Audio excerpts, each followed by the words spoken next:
Jessie. Welcome to our Innovations and Challenges of Writing Fellows Programs panel, as Jessie said. We're delighted to be here with you today. Despite the distance, it's so good to see you here, wherever you may be. Cameron Bushnell from Clemson University is going to start us off today. Ashley Holmes and Jessie McCrary from Georgia State University will follow.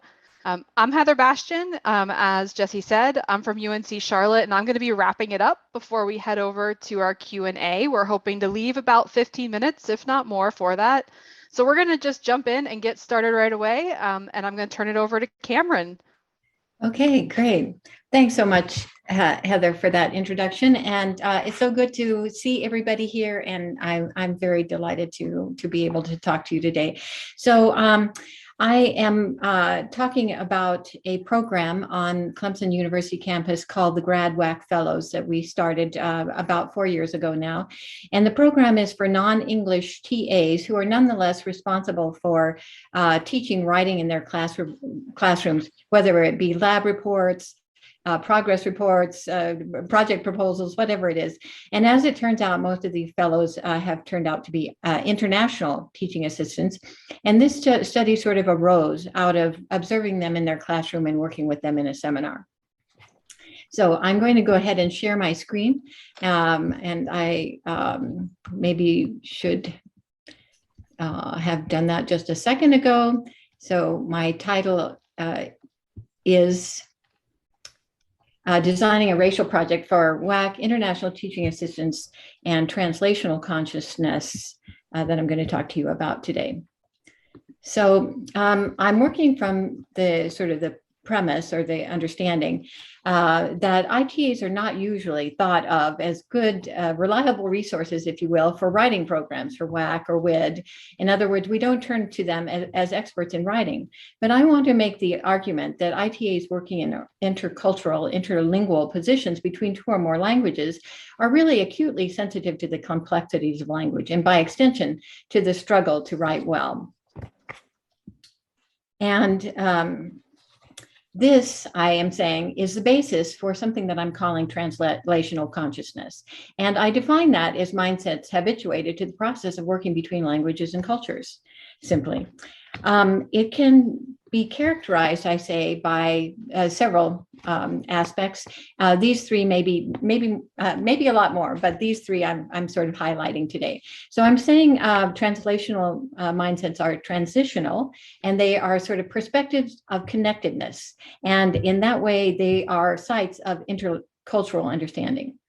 I'm also saying that these translational mindsets are unsettled. They're often not completely established or holding on tightly to either native or adopted cultures. And so I say that they are in motion, they're mobile, they're flexible.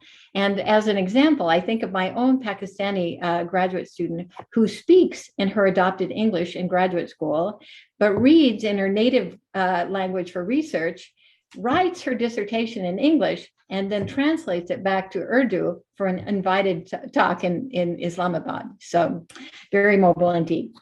Translational mindsets are also, I say, sensitive to the power dynamics in between languages and the cultural biases inherent and sometimes unnoticed, such as the word Berber, that refers to North African Algerians, with its allusion to the Greek word barbar for foreigner, but also, of course, migrating into English as barbarian. And so you end up in this very common term that has undercurrents of bias and prejudice, if you will, going on.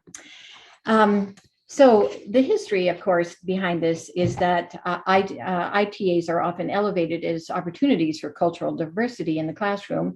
And I found that ITAs actually don't think that that's true. And that's sort of a graduate school dream and wish. And they are often faced with the racist historical realities. The displaced Native American populations, enslaved Africans, anti-immigrant bias are all going on. And I'm turning to Omi and Wynant, who wrote Racial Formation in the United States, for a couple of ideas here. And I'm quoting, "From the very inception of American nation, race has provided a template for other socio-political cleavages and conflicts. Race is a principal strategy for othering and marginalization. Race operates as a master category, and racialization becomes a factor in US classrooms. Cultural difference, and this is important, cultural difference gets rewritten as racial difference. And race operates in conjunction with other social injustices. As we know, it's called intersectionality, right? When as it combines with sexism, gender bias, disability, religious discrimination, and so on. So in addition to the history that is coming on, I want to say something about how it is that we can think about translational consciousness as something that we should be paying attention to in WAC. And first of all, is that we have a lot of theoretical bases on which we're already working. We're working in these theories already, and 3 have been sort of instrumental in my formation of this idea of translational consciousness. One is code meshing, which comes from Vershawn Ashanti Young, which identifies medial positioning between languages. He has a wonderful collection of essays in which his sister, Yeshanda Young Rivera, has a wonderful metaphor, if you will, or illustration, phenomenology maybe, where she talks about her classroom, and she's standing on one side of the classroom, or 3rd or 4th graders, and she says, okay, on this side, we talk in our home language. And when we come over here on this side, she runs across the classroom. Here we talk, in our classroom language. And then she runs to the middle and she clasps her hands and she says, but in this particular classroom, we are going to code mesh. We are going to blend our languages. And so both languages are possible in this classroom. So that idea of medial positioning is really important in code meshing, I think. Again, additionally, translingualism by Kanagaraja is seen, he sees it as an exploration across languages, but also as a situated practice. Multiple languages he sees are operating in a single theater of language use. And working independently, these languages jostle one another. And what happens is new grammars and new languages really emerge. And he talks about the literary autobiography that he assigns, and his student, Fauzia, who recognizes the dominance of English, but insists that productive thoughts come out of her native language. So sort of this single theater and 2 languages operating. Translanguaging is a concept from Li Wei, and he uses the concept of linguistic borders to think beyond them. Languages are part of a dynamic process of knowledge production that goes beyond languages. And what he says is the multilingual individual knows the politics of named languages. They can resolve differences, discrepancies, inconsistencies, and ambiguities, but importantly for my thinking here, they multilingual individuals also can manipulate that knowledge, if you will, that linguistic knowledge for strategic gains. Okay, and so this theoretical context really helps us understand the kind of things, the kind of basis that we actually have as WAC practitioners and WAC scholars. So the practice of translation as a mode for WAC is undergirded, if you will, by several scholars. Alistair Pennycook talks about languages like traffic. And this wonderful image allows us to see that that language sort of etches pathways of consciousness by actually sort of marking out roadways from one language to another. But it also helps us understand that what gets in the way of smooth travel and also the uneven nature and the hierarchy of modes of transportation, modes of language that are going on here in Pennycook's illustration. Additionally, we have John Sturrock talks about translations, mediate layers. And I really love this wonderful way of talking about women and mothers, Heather and Ashley, just before we were talking about this idea that how you change woman into the idea of mother, and the catapult, the turning upside down on your head that is illustrated there in the W, is a nice illustration of what John Sturrock tells us. He says, in observing the messy process of translation, we analyze and interpret the social and cultural histories that contextualize discourse. In other words, translation is a lot of work, and it can be made visible and should be made visible. That's one of the things that I like to come back to. And then we have Horner and Tétrault, who are talking about thinking and writing a translation all together. And basically, they're offering us the idea that translation is a feature of all writing. And certainly we know this, right? When we are having this beautiful idea in our head and we're trying to get it on the paper, it really does feel like translation. And we understand the work that goes into this process of writing as translation. Is the mental work required to move one idea from one mode to another.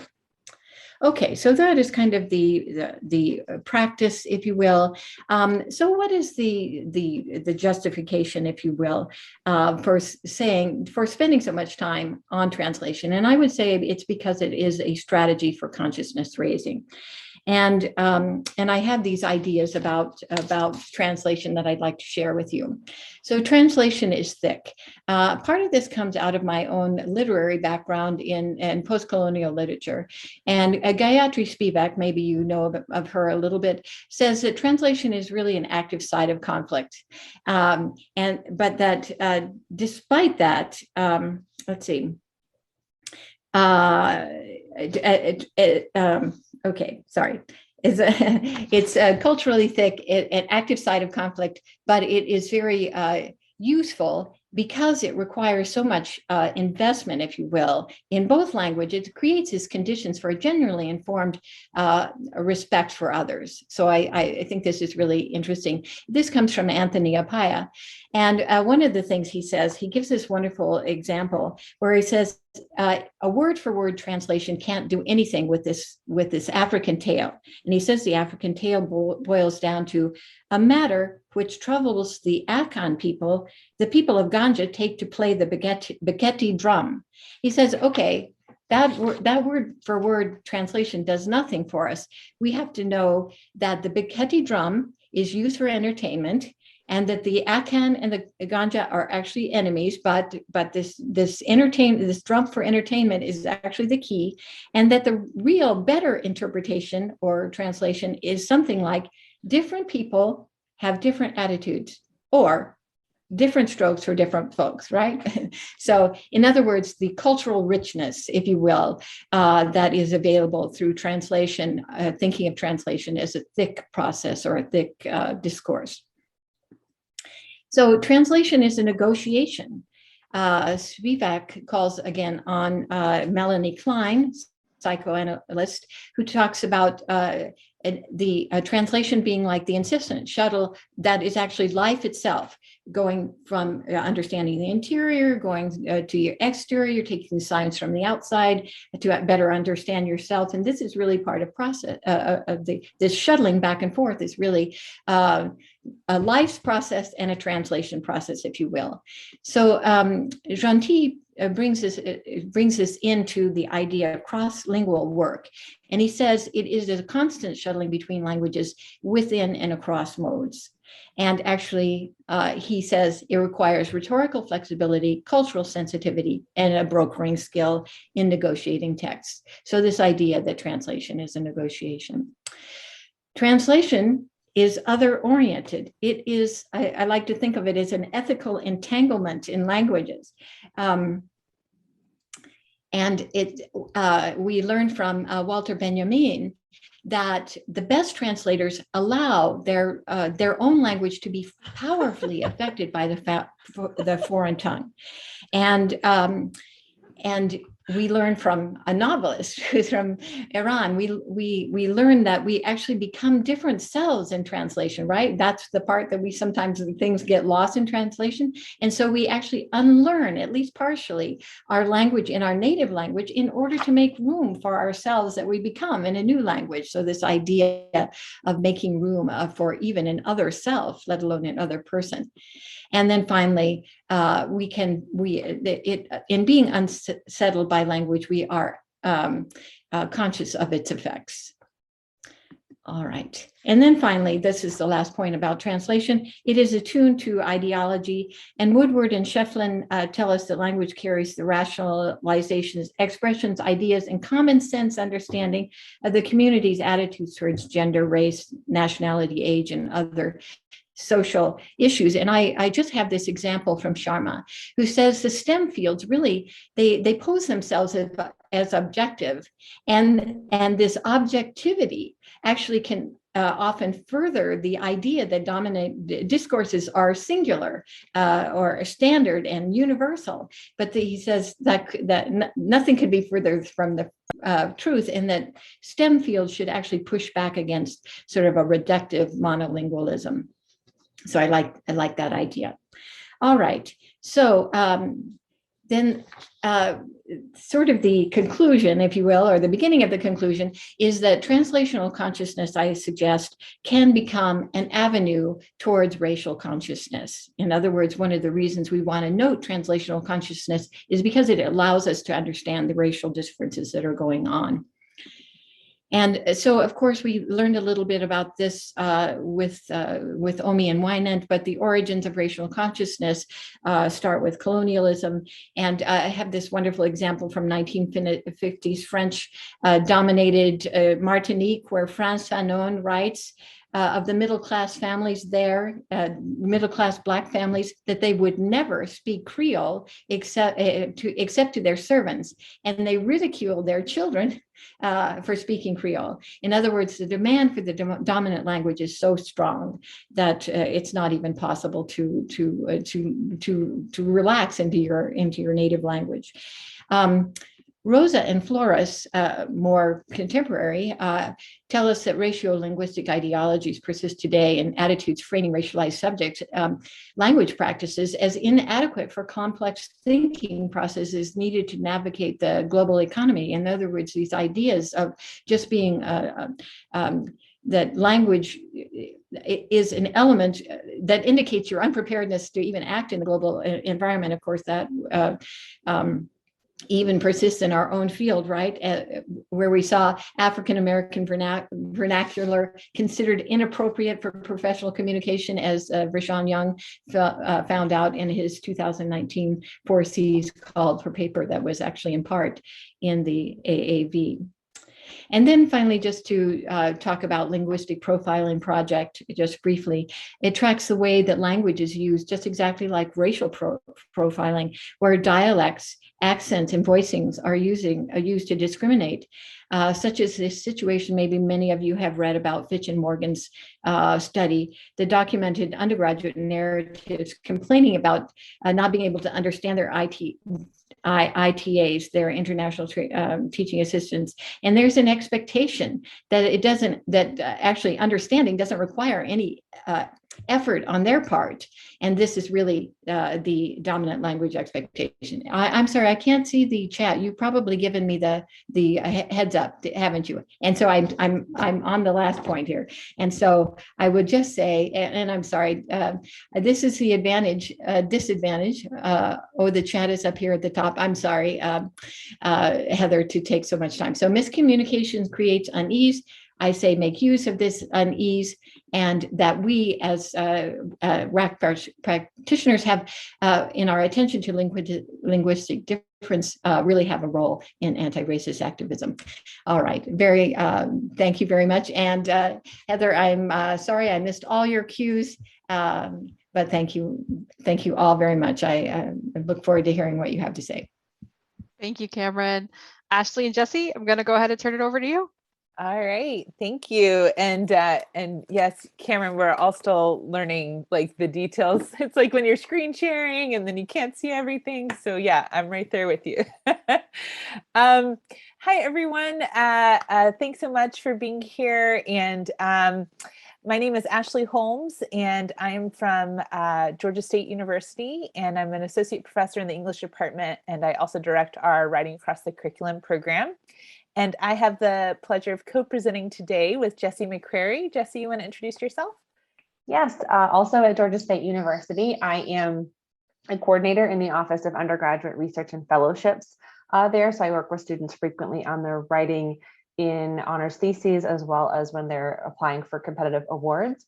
And I'm also earning my PhD in rhetoric and composition, which is how Ashley and I came to work on this project together.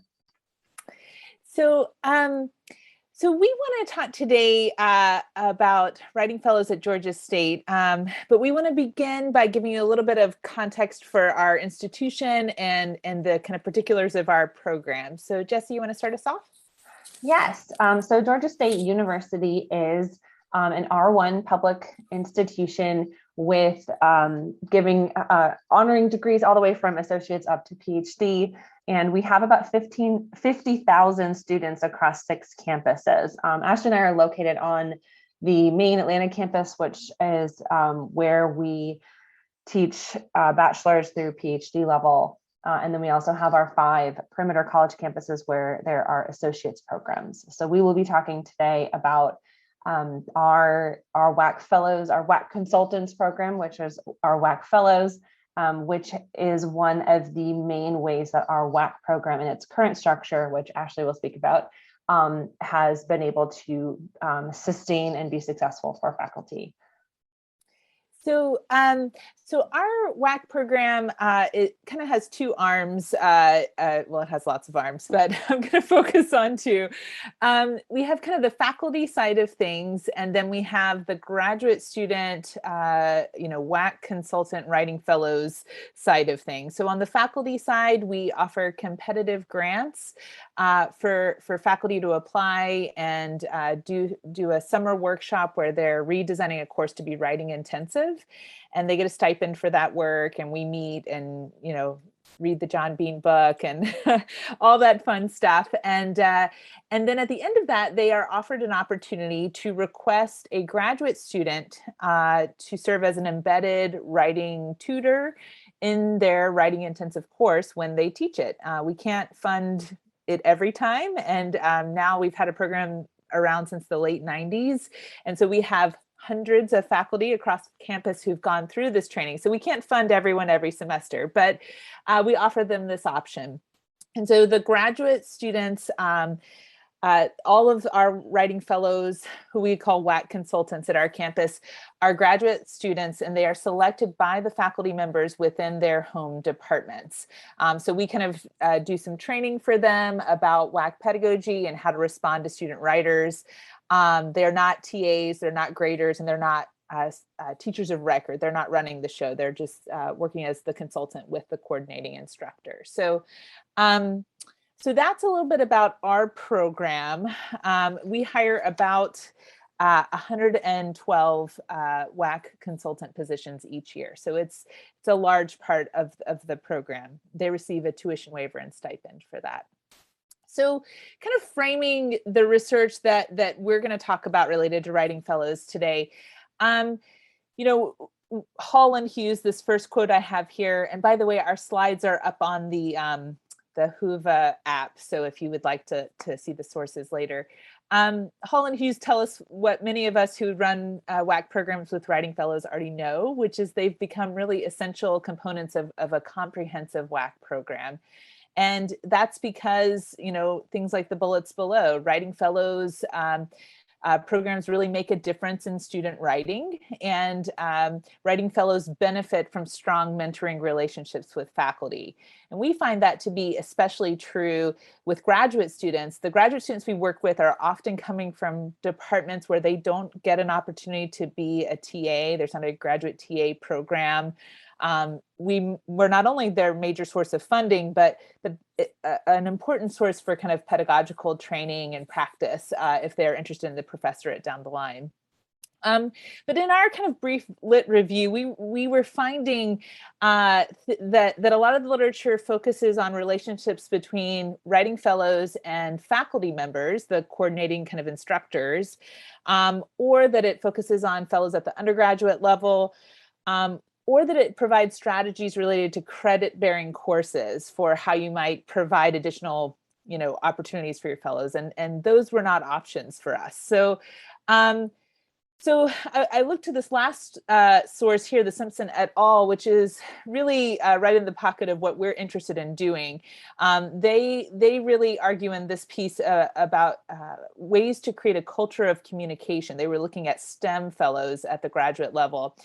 And they really argue that we need to encourage more community and peer-to-peer mentoring among graduate students. And this really leads us into kind of the concept behind what Jessie and I are going to talk about, the changes we made to some of the mentorship and training that we do with our graduate level fellows to build up that sense of community and to have a kind of a stronger cohort. And I'll pass it over to Jessie. Thank you. So coming back from, I believe some of you were in attendance in the summer of 2019, Ashley attended a WAC Summer Institute, and so have been thinking about a lot of these ideas. And so we ran a pilot program for implementing some of those changes that she spoke about, which was finding a way to build some community and support that was not already there for the WAC fellows. So prior to this, we had a 2-day workshop for the fellows, as well as individual mentoring with the instructor. And the areas of concern here were a little ongoing sense of community, limited relationship with the WAC director and the WAC program itself, really no way to track their reflection about the things that maybe they were experiencing or learning or not learning and wishing they were, or things like that. And then no opportunities for formal feedback or assessment. And so we implemented this pilot in the fall of 2019 using our institution's LMS, which is called iCollege, which would be a spot for resources for the fellows, including links, documents, and obviously this kind of community we were hoping to build. So the goals of the site were to answer questions that they may have about their position, share ideas related to this sort of WAC consulting thing that they are now doing, or for some of them returning, but for many of them new. And then to help them address challenges with students with writing intensive assignments, consulting, and or with their instructor, to better track their experiences and learning as a result of being a WAC fellow, and then to celebrate their successes throughout the semester. We did this by first implementing 3 requirements. So they would have to post in the first 2 weeks of the semester to introduce themselves, and then complete a midpoint reflection and an anonymous survey at the end of the semester. And those were the required components, but of course there were a lot of other things that we would encourage them to use the space for beyond that. And I would say we had maybe mixed results with that. So our findings from the first semester, we did see quite a lot of engagement in the first 2 weeks, and then it kind of dipped off. We did have pretty good response to our midpoint semester reflection and then end of term survey. Ashley's going to be speaking in a moment about some of the things we changed in regards to some of these findings in our initial pilot. But we found that a lot of students were, if they felt neutral, a lot of the WAC fellows felt neutral or positive about having this space. And those that had critiques frequently would say, well, it kind of felt like more work, or I wasn't quite sure how I was supposed to use it. But additionally, a lot of folks said things like, I was just comfortable knowing it was there, or having the potential for a community or a space to ask my question was a huge part of feeling supported. And we did find that there was a good amount of thought and reflection on their learning, which, if it was happening before, we weren't capturing, and we were at least glad that we had these interventions so that we could, or perhaps encourage some of that reflection. So we got high levels of students or of WAC fellows reporting high engagement with their students and their faculty member, as seeing this as kind of a space for professional development, for them thinking about their own feedback process as well as their own composing processes. And then to thinking about the different types of assignments or things that they were doing with students in the classroom. So for example, some of the most common things that they were doing included reading student work and providing feedback, as well as answering questions throughout the semester. Some also reported really having good engagement when they were able to attend or even sometimes lead a classroom session. So there were a lot of different ways in which both via email and web, and then also in-person consultations with students, they were really engaged in these kind of writing intensive assignments. So those were all kind of fruitful findings and gave us a lot to think about in terms of adjustments, which Ashley will speak about.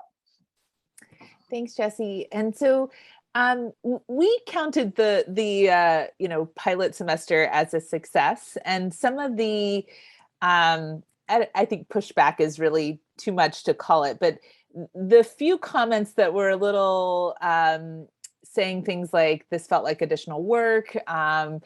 A lot of this happened because this was a new requirement. So we had a core of returning consultants, and this felt like an add-on to what they used to have to do.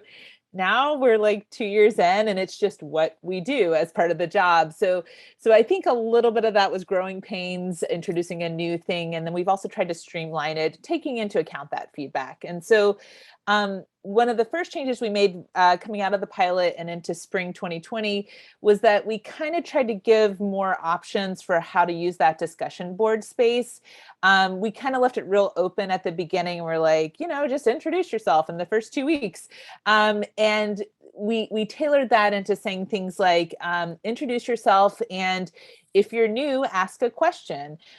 Or introduce yourself, and if you're returning, give a strategy or a tip that has worked well for you.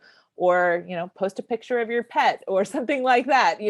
Doing things to try to build up that sense of community. And we still continue to have that strong flurry in the first couple of weeks.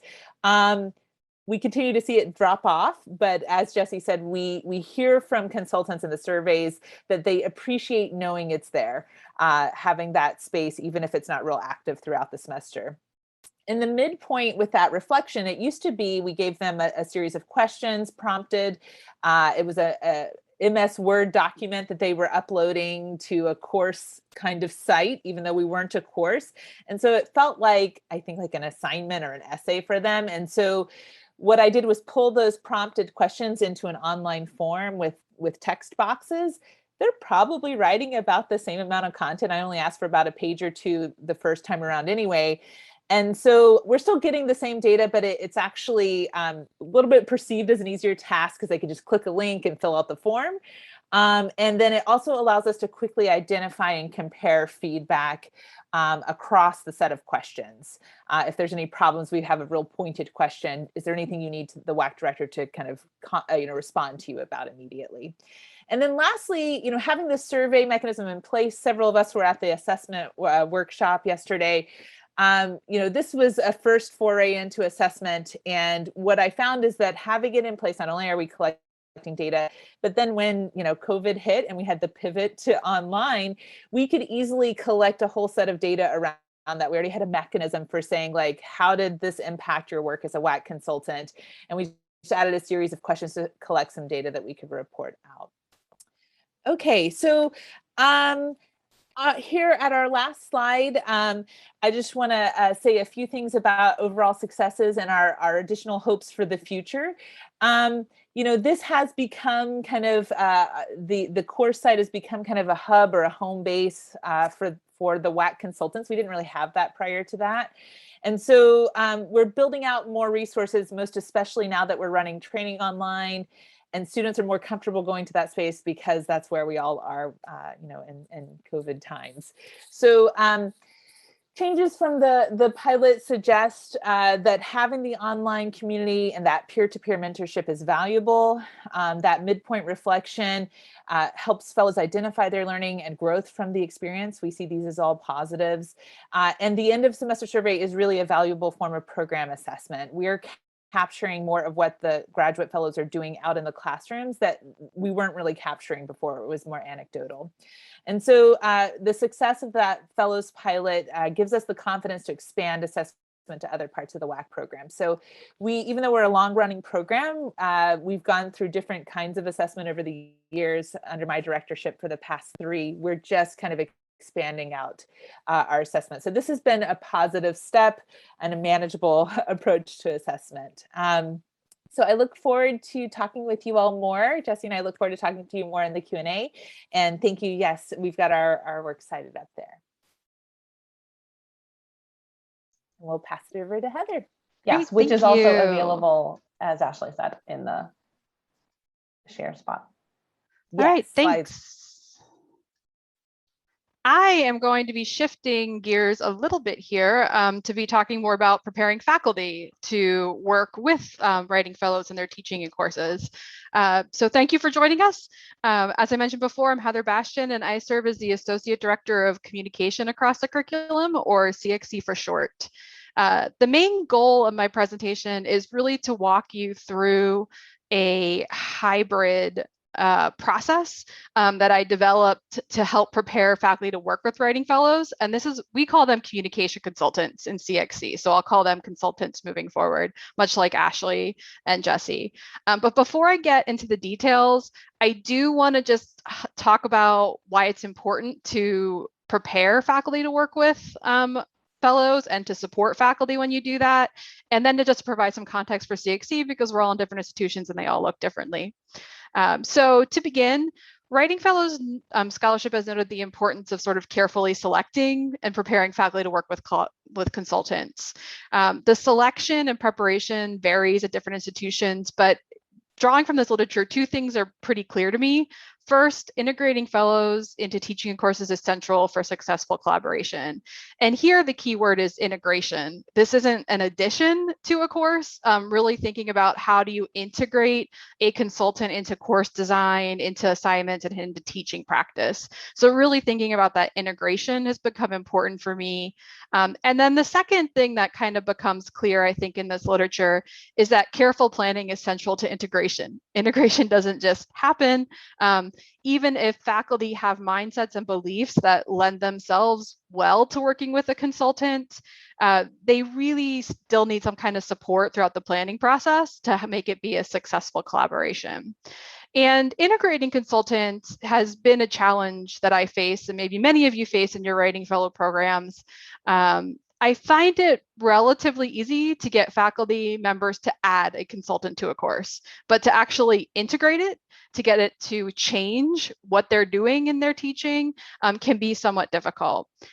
Every semester, CXC supports on average about 35 to 40 faculty mentors across 18 to 22 departments. And we have about 60 consultants who hold about 2,200 consultations.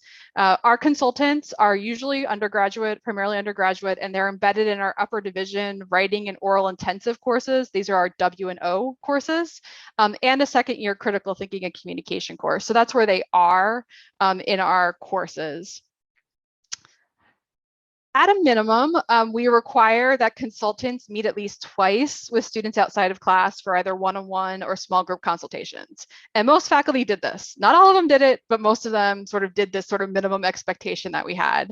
But we also ask that consultants attend the class so that they can give the faculty feedback on what's going on with their teaching, how are students experiencing it, how they can help them assist them with doing the teaching of communication.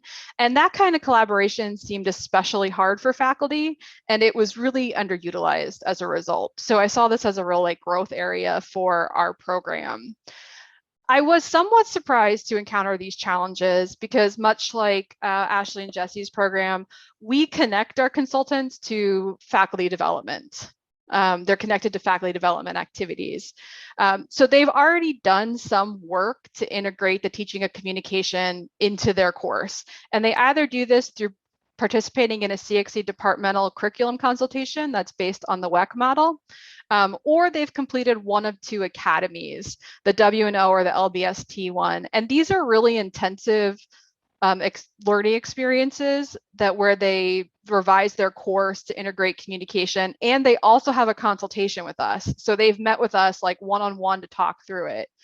And faculty who complete any of these things are invited to apply to work with communication consultants. So in theory, you're thinking, as maybe you're thinking, at least I thought, well, these courses are really well suited to integrate a consultant because they're already underwent a revision process to integrate the teaching of communication. However, as I mentioned, this was not always the case. Not all faculty were integrating those required consultations, and even fewer were collaborating with consultants to really develop their teaching beliefs. So I turned to our selection and preparation process for faculty. It was relatively simple and non-invasive. When faculty were invited to apply, they got a handout that said, here are the expectations for working with a consultant. They did have an application form, but it was really brief with just sort of contact info, course info, and why do you want to work with a consultant? What I kind of realized about this process as I was sort of thinking through these sort of pain points that we were having is I was really focused on what to do when working with a consultant, but not how to plan and prepare for working with a consultant. So I was providing them with expectations, but I wasn't preparing them to meet them. So it was kind of that classic telling but not showing move. I was telling them what to do, but not showing them how to actually do it. So with that realization, I set out to develop our selection and preparation process, really with an eye toward integration. How can I help faculty prepare for integrating?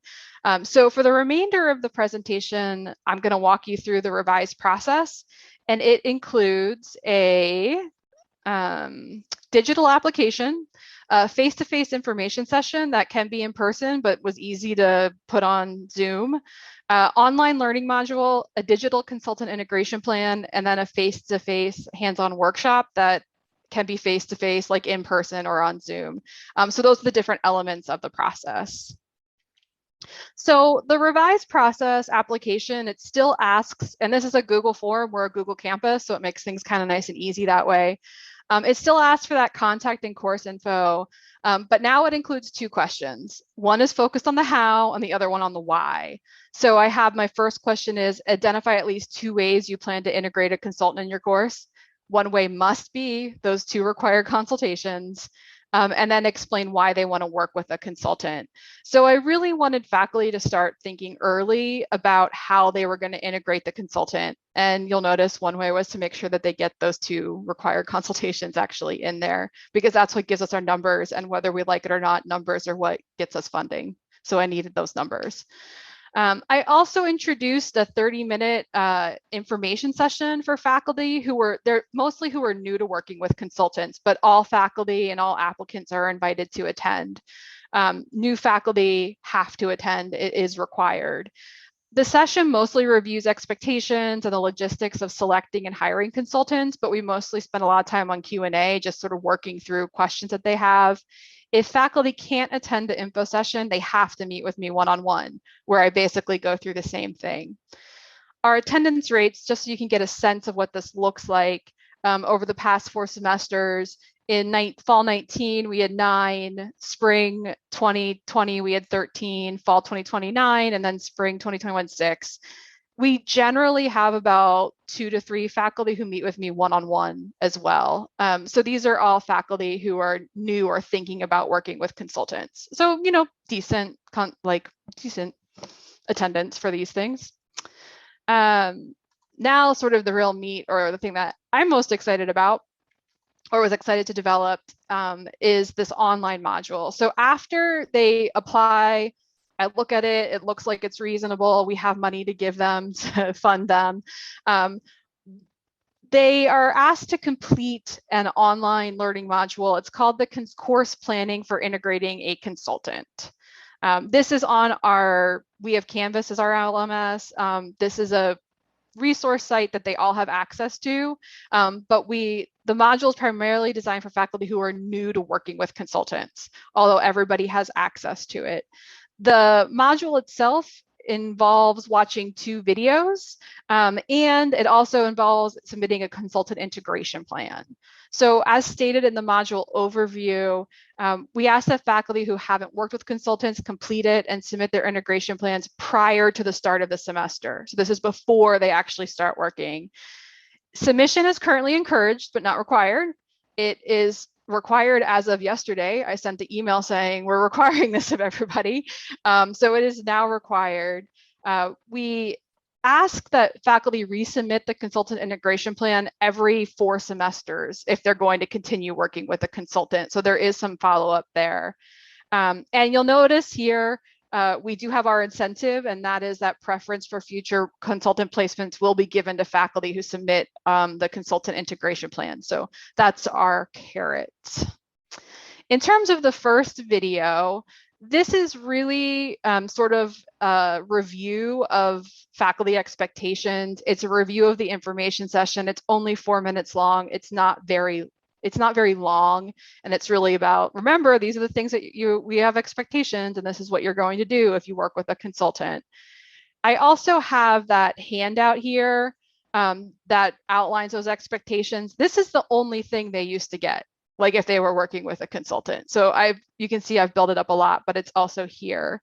They get that with their application as well. The second video is really focused on integration. And what this does, it's longer, it's 9 minutes, and it outlines 6 steps that faculty can take to integrate a consultant into their course. So those 6 steps are to, and now I have my stupid chat thing is here and I can't get rid of it. Those 6 steps are to identify the communication competencies that'll be introduced in your course, identify the high stakes writing or speaking assignments where students will demonstrate those competencies. You're going to scaffold and sequence the high stakes writing or speaking assignment, plan for formative feedback, plan for direct instruction, and plan for low stakes activities. And I have a checklist here that goes along with that, if it'll show it. It's being processed, sorry, it won't show it. But there's also a checklist that sort of goes through with that. So those are the pieces of that. So it actually gives them like, here are steps, here are 6 steps you will take. You will do 1, you will do 2, 3, 4, 5, 6. And it has a checklist. The last piece of the online module is this consultant integration plan. The plan asks 4 questions, like basically, when are you going to require your 2 consultations? How are you going to incentivize them? In what ways will the consultant be interacting with students during class, asking for examples, and how often they plan on checking in with your consultant throughout the semester to discuss observations and feedback. So they submit this form here. Let me just go on to the next page so you can sort of see what these questions look like.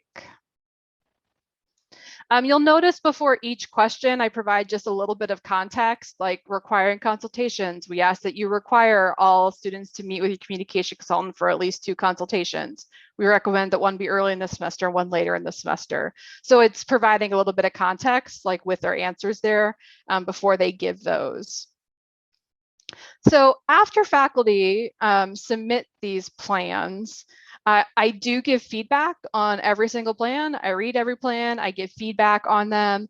And this I have found has really helped me suggest further integration of consultants and kind of address problem areas or challenges with the plans, like before it gets too far. And this is just an example here of an email that I sent to a faculty member where I give them 3 points, like here are 3 things you might want to think about, like as you're considering integrating your consultant. So how has this been going? It's, again, encouraged, but not required. The first semester I did it, which was spring 2020, 8 of the 10 new faculty submitted it. So not bad right out of the gates as a new requirement. In fall 2020, 6 of 6 new faculty submitted it. And in spring 2020, I had 8 new faculty and 4 returning faculty submitting it. So not so bad in terms of it being encouraged, but not required. They were doing it. So the application and the info session and the learning module and the integration plan all occur prior to faculty actually working with the consultants, but I wanted to give some ongoing support for that. So in addition to that, I introduced a faculty mentor workshop series that takes place within the first few weeks of the semester. So every semester I offer a workshop that's based on a survey that I sent out, basically saying, hey, what would you like to learn about teaching communication? And I gave a checklist and I saw what came back. Over the past 4 semesters, I don't know. I don't know why the rates have gone up a lot. So I think that's a good sign. But so in fall 19, we did peer review and we had 34%, which honestly, I was thrilled with that attendance rate. In spring 20, we did the low stakes activities at a 45, but this past year, I've been able to keep it at 60% attendance rate among all faculty mentors. Those were on Zoom. So I was pretty happy with that. I hope that suggests that they are popular and that people see value in them. So is this working? All faculty are requiring at least 2 consultations. So that's number 1 sign that it's probably working. These are informal results. I do see more intentional curriculum design and planning, like with the forms when I'm reading those integration plans, I see more intention there. I see more thoughtful feedback. I also see some self-reports from faculty. Reports from consultants do indicate that there's a better understanding of the consultant role and boundaries. And I'm also having far fewer faculty consultant flare-ups. So I think that's a good sign that this is working. And faculty self-reports indicate that they are feeling more comfortable collaborating with consultants on class activities and during class time, as well as asking for and acting on consultants' feedback. So it seems like for now, the process is working. It's helping them to integrate it. But it has been a slow process. It's been encouraged, but not required. Like I said, this is the first semester I'm requiring it. So I'm hopeful it will continue to be positive, but time will tell. I do want to just say one final thing to kind of close out. And it's a larger comment about faculty development, because one of the most important things that this hybrid process has kind of shown me and it's demonstrated the importance to me of really providing faculty with multiple forms of related support over time to enact and sustain changes to their teaching mindsets, beliefs, and practices. So the communication consultants are program, they work alongside the development activities, and the hybrid process that I developed works to further those activities as well. And I think this interconnectedness of faculty development activities is going to be the focus as I continue to develop this process and sort of work with faculty mentors and train them. Because that seems really important to me and a piece that I don't think our program has done as good of a job utilizing or drawing on. So I am always happy to share materials. This is my contact information. I've also uploaded the slides, so feel free to reach out to me. But we will now open it up for questions. You can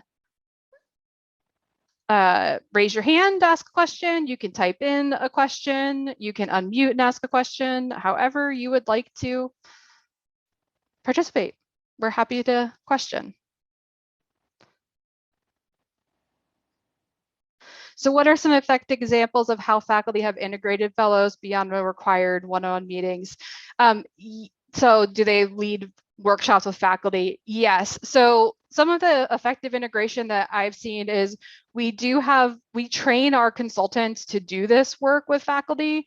So they will attend class, and while they're attending class, they will help facilitate small group work.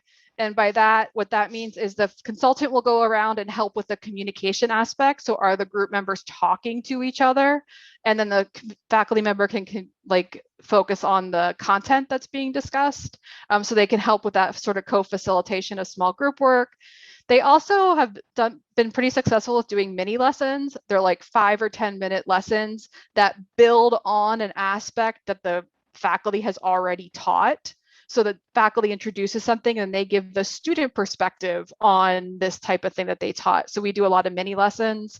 And then they also help facilitate peer review or workshops in much the same way that they would help facilitate small group work. So those are some examples of integration that we've seen with the students. But I still think one of the most effective integrations is that getting feedback and actually acting on that feedback. So hearing from consultants what's going on in the class, how can they adjust their teaching, and actually collaborating to make those adjustments to their teaching. Ashley, Cameron, Jessie. I just wanted to say thank you very much to Heather, well, to all of you. One of the things that we're planning on doing is something very close to their consultant program. In other words, it's going to be a grad WAC fellow practitioner. In other words, coming back for the third semester after they've had a few semesters of working. I'm sorry, I'm going to go in just a second and close out. I have some noise in the background, but I just wanted, what you've described activities with your both faculty fellows and your grad WAC fellows, or your consultants in both cases, sorry, if I could just say it that way, that might be taken over by writing centers, or might also be enacted by writing programs. In other words, I wonder how you are coordinating your efforts with other similar programs on the campus, I think is what I want to know. In other words, or have you found such a really unique area that it actually is not stepping on toes elsewhere? Does that make sense?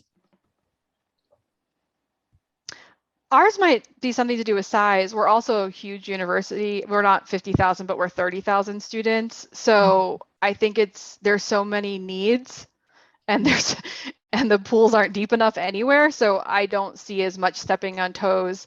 We do coordinate quite a bit with the Writing Center, though. And the way we talk about the Writing Center is also there to help as a student support.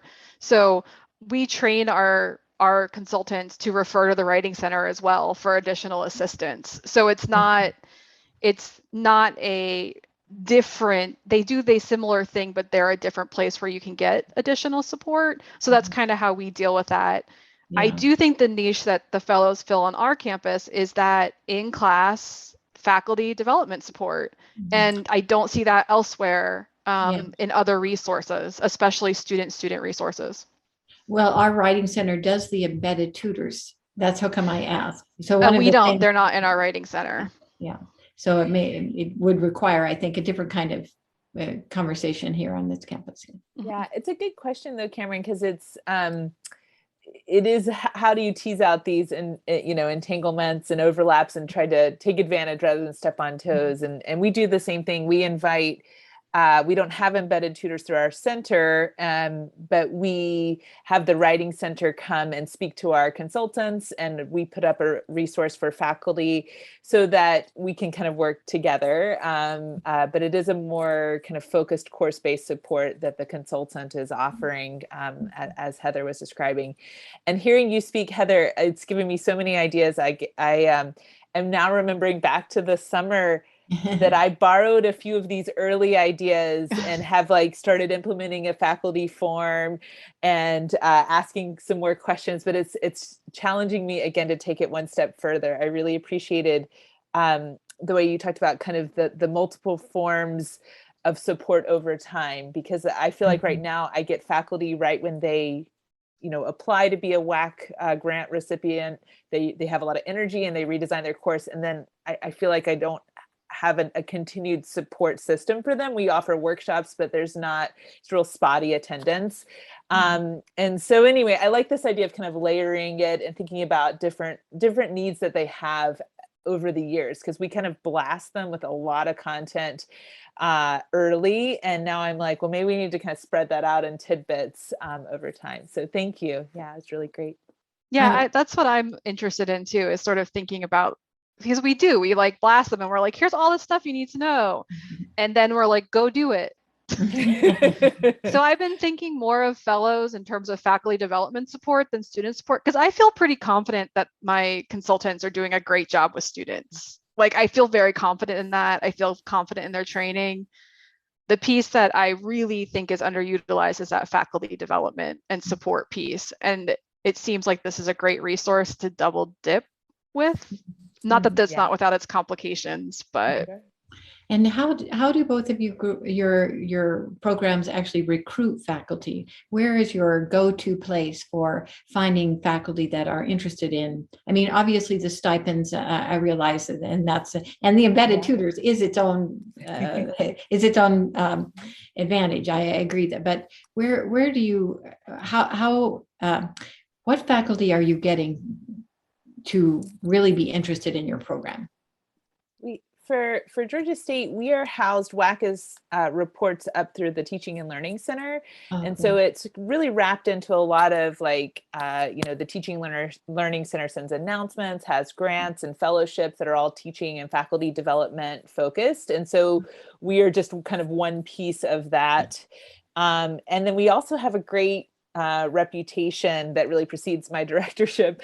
And we have like a strong core of faculty, mostly in the College of Arts and Sciences, who when they hire new faculty, they're like, you have to, apply your first year to be a WAC, faculty, and so we have kind of a good reputation and word of mouth kind of thing. So we usually get about 8 to 10 new faculty a year.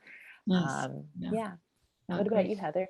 That's for about an 8 to 10 per year. And we get ours mostly from our general education, because we're in the Office of Undergraduate Education. So our general education courses, particularly our written and oral intensive requirements and our LBST 2301. Sorry, that's my cat feeder. Just in time. Perfect time. They do it with 6. Yeah, that's our 6 o'clock. We're done. That's right. This has been great. Thanks, everyone. I really appreciate it. Yeah, I learned a lot from all everybody. of you.